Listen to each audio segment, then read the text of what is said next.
የባህር በርን ለማንም አልሰጥም በማለት ሲምሉ ሲገዘቱ የነበሩት ኢሳያስ አሰብን ለግብጽ ሰጡ። خلال استقباله رئيس إريتريا أسياس أفورقي أشاد الرئيس السيسي بزيارته إلى مصر ومشاركته في مراسم افتتاح المتحف المصري. يضم الصومال، إثيوبيا، السودان، جنوب السودان، إريتريا وجيبوتي. الأهمية الجيوسياسية لهذه المنطقة معروفة تاريخيا، لكن حاضرا نقدر نقول ما هي الحالة في الصومال مثلا. የካይሮ ሚስጥራዊ የአሰብ ስምምነት ይፋ ሆነ። استقبل السيد الرئيس عبد الفتاح السيسي الرئيس أسياس أفورقي رئيس دولة إريتريا،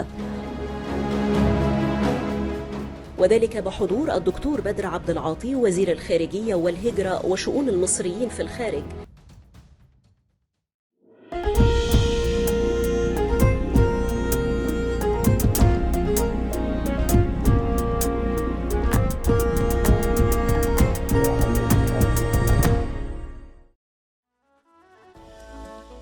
ፕሬዝዳንት ኢሳያስ አፈወርቂ አሰብን በተመለከተ ካይሮ ላይ የደረሱበት ስምምነት ይፋ ሆኗል። የአስመራው ሚስጥር በካይሮ በኩል ሾልኳል። ጉዳዩ አሰብን የሚመለከት ነው። የኢትዮጵያ ወደብ አቅራቢ ሀገር ጅቡቲም ያለችበት መሆኑን እየወጡ ያሉት መረጃዎች እያመለከቱ ነው። ለኢትዮጵያ በጎ የማትመኘው ግብጽ አሰብን በተመለከተ ከአስመራ ጋር ውል አስሬያለሁ እያለች ትገኛለች። በአጭር ጊዜ ውስጥ ብዙ ግራ አብዝተው የከረሙት ኢሳያስ ከጉዟቸው መካከል የአንደኛው ሚስጥራዊ መረጃ በድንገት ብቅ ብሏል። ይሄው በሚስጥር ተይዞ የቆየውና ወደ 3 ወራት እየሆኑት ያለው የካይሮ አስመራ ስምምነት ኢትዮጵያ ጥብቅ የህጋዊ ባለቤትነት ጥያቄን እያቀረበችበት ያለውን የአሰብ ወደብ የሚመለከት ሆኖ ታይቷል። ሌሎች የባህር በራቸውን እየሰጡ ነው በማለት ጅቡቲን ሳይቀር አጥብቀው ሲወቅሱ የነበሩት ኢሳያስ በመጨረሻም ቃላቸውን በልተው ተገኝተዋል። እናም በሚስጥር ግብጽን ወደ አሰብ ግቢ ማለታቸውን የተባበሩት አረብ ኤምሬቱ ዘናሽናል ባሰራጨው ዘገባ አመልክቷል።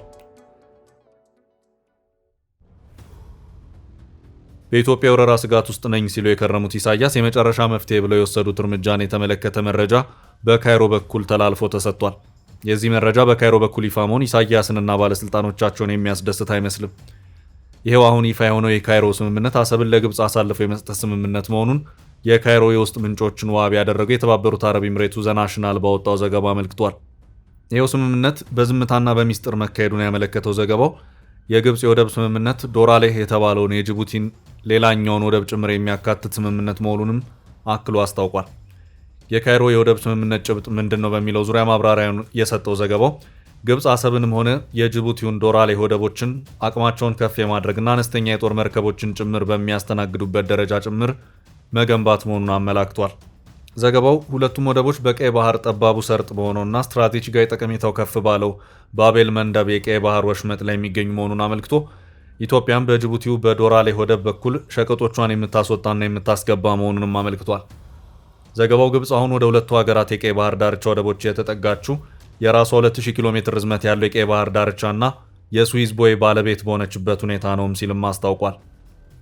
የካይሮ ምንጮቹን ዋቢ ያደረገው ዘገባው ግብጽ ከሁለቱ ሀገራት ጋር ያደረገቻቸው ስምምነቶች ወታደራዊ ይዘቶች ያሏቸው መሆኑንም አክሏል። ኢሳያስ ደጋግሞ ግብጽ ተመላልሰዋል። በመሃል ረዘም ላሉ ጊዜያት የግብጽ ጉዟቸው ተቋርጦ ነበር። ፕሬዝዳንቱ ከኢትዮጵያ በኩል ስጋት ተደቅኖብኛል ብለው ሲያስቡ በማናቸውም ሰዓት ወደ ካይሮ ግር ያበዛሉ ወይም ስልክ ይደውላሉ። ከዚሁ ጋር በተያያዘም ከቀይ ባህርና ወደብ ጋር በተያያዘ ከኢትዮጵያ ጋር ውጥረቶች ከረር ባሉባቸው ባለፉት 2 ዓመታት ኢሳያስ ከግብፁ ፕሬዝዳንት አብዱልፈታህ አልሲሲ ጋር ያላቸውን ግንኙነት ጠበቅ አድርገውም ታይተዋል።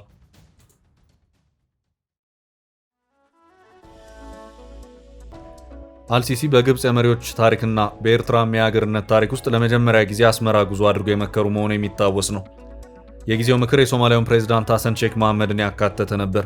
በጊዜው ከወደብና ከባህር በር መውጫ ጋር በተያያዘ የኢትዮጵያ መንግስትና ሶማሊላንድ የመግባቢያ ስምምነትን መፈራረማቸውን ተከትሎ ሶማሊያና ኢትዮጵያ የፖለቲካ ኩርፊያ ላይ ነበሩ።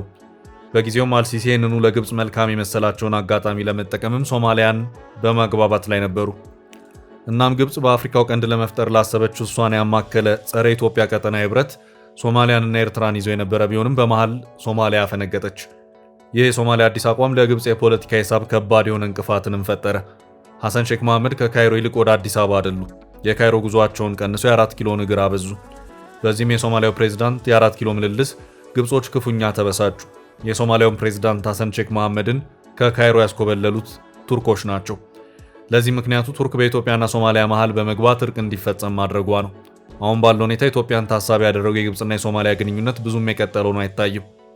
ከዚህ ውጭ ግን ሶማሊያ ግብጽ ካሰበችው የአፍሪካው ቀንድ ብረት ተገንጥላ ብትወጣም ኢሳያስ ግን አጥብቀው ቀጠሉበት። በዚህ መሃል በካይሮ የተገነባው ግዙፉ የግብጽ ብሔራዊ ምረቃ ቀን ደረሰ። ኢሳያስም በዚሁ የግብጽ ብሔራዊ ሙዚየም የምረቃ ስነ ስርዓት ላይ እንዲገኙ ተጋበዙ። እሳቸውም ከምርቃቱ በፊት በነበሩት ቀናት ቀድመው ካይሮ ተገኝተው ለ5 ቀናት ያህል በዚያው በመቆየት ወደ አስመራ የተመለሱትም ዘግይተው ነበር። በመሃልም ካይሮና አስመራ መከሩ ተባለ። ምን መከሩ በሚለው ዙሪያ ግን ያው የተለመደው በዲፕሎማሲ ቋንቋ የሚሸፋፈነው በሁለትዮሽና ቀጠናዊ ጉዳዮች መከሩ የሚል አጭር መግለጫ ብቻ ነበር። አሁን ነገሩ ቆየት ብሎ ሲወጣ ደግሞ ንግግሩ በቀይ ባህርና አሰብ ጉዳይ ላይ ትኩረቱን አድርጎ በመጨረሻም በአንድ ወሳኝ የተባለለት ስምምነት የተቋጨ መሆኑን የተባበሩት አረብ ኤምሬቱ ዘናሽናል ባሰራጨው ዘገባ አመልክቷል። ዘናሽናል በዚሁ ዘገባው ግብጽ ከኤርትራና ጅቡቲ ጋር የወደብ ስምምነት ላይ በመድረስ ኢትዮጵያ ላይ የምታደርገውን ጫና ከፍ አደረገች ወይም ኢጂፕት ኢንክሪዝስ ፕሬሸር ኦን ኢትዮጵያ ትሩ ፖርት ዲልስ ዊዝ ኤሪትራ ኤንድ ጅቡቲ የሚል ርዕስን ሰጥቶታል። ስምምነቱ እንደዚሁ የሁለትዮሽ ስምምነት ብቻ ተደርጎ የሚታይ እንዳልሆነ ዘገባው አመላክቷል። ታሳቢ ያደረገው ኢትዮጵያን መሆኑን ከርዕሱ ጀምሮ በግልጽ ተቀምጦ ይታያል። ዘናሽናል መረጃውን አድርሰውኛል ያለው የካይሮ ምንጮቼ ናቸው ብሏል።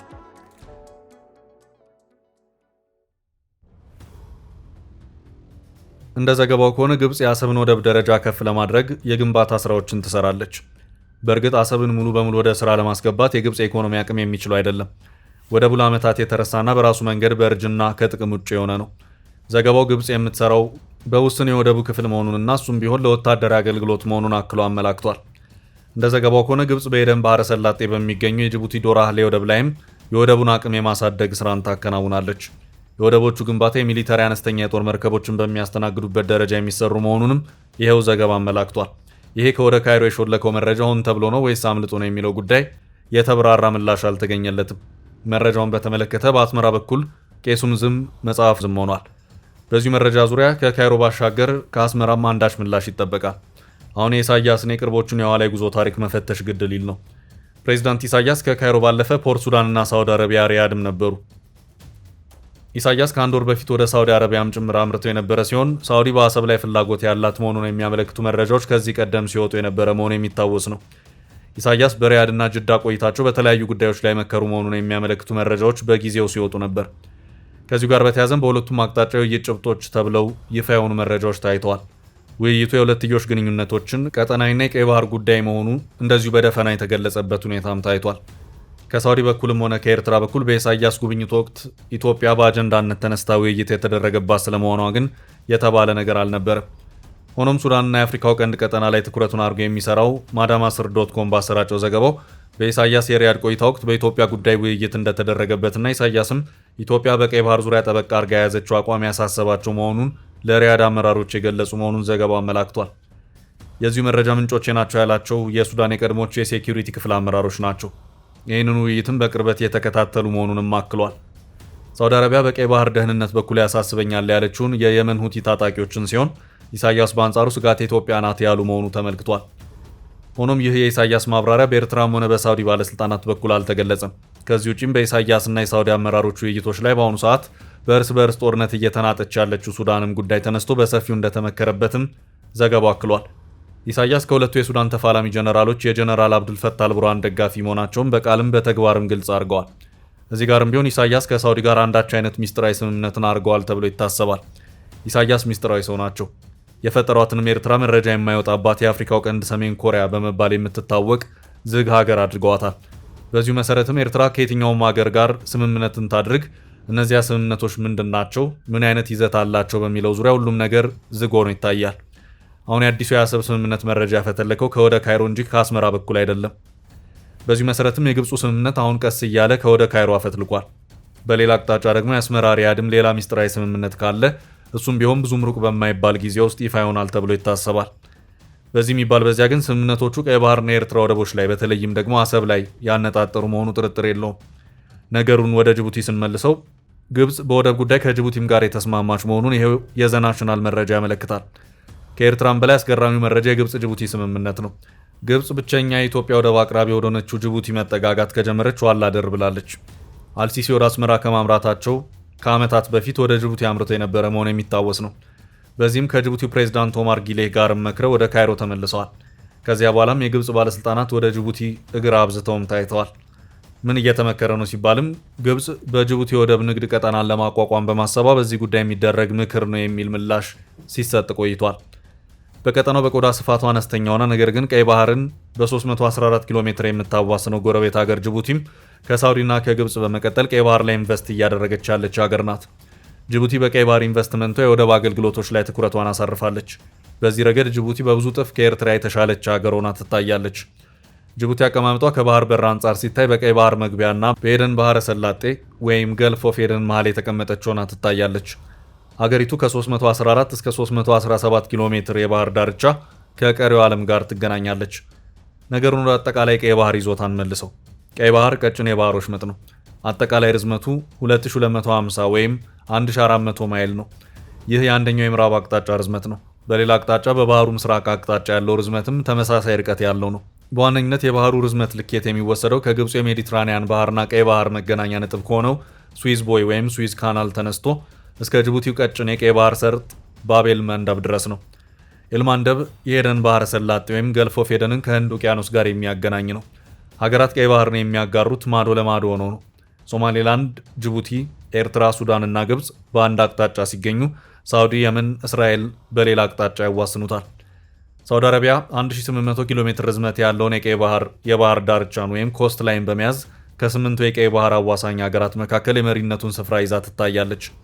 ኤርትራ በሁለተኝነት ትከተላለች። ግን ደግሞ ኤርትራ ሀገር ከሆነችበት ጊዜ ጀምሮ በቀይ ባህር ጥቅምን ልታገኝ በምትችልበት መልኩ አንዳች የሰራችው ነገር አይታይም። በኤርትራ በኩል ቀይ ባህር እንዲሁ በከንቱ የባከነ ሀብት ነው ብሎ መናገር ይቻላል።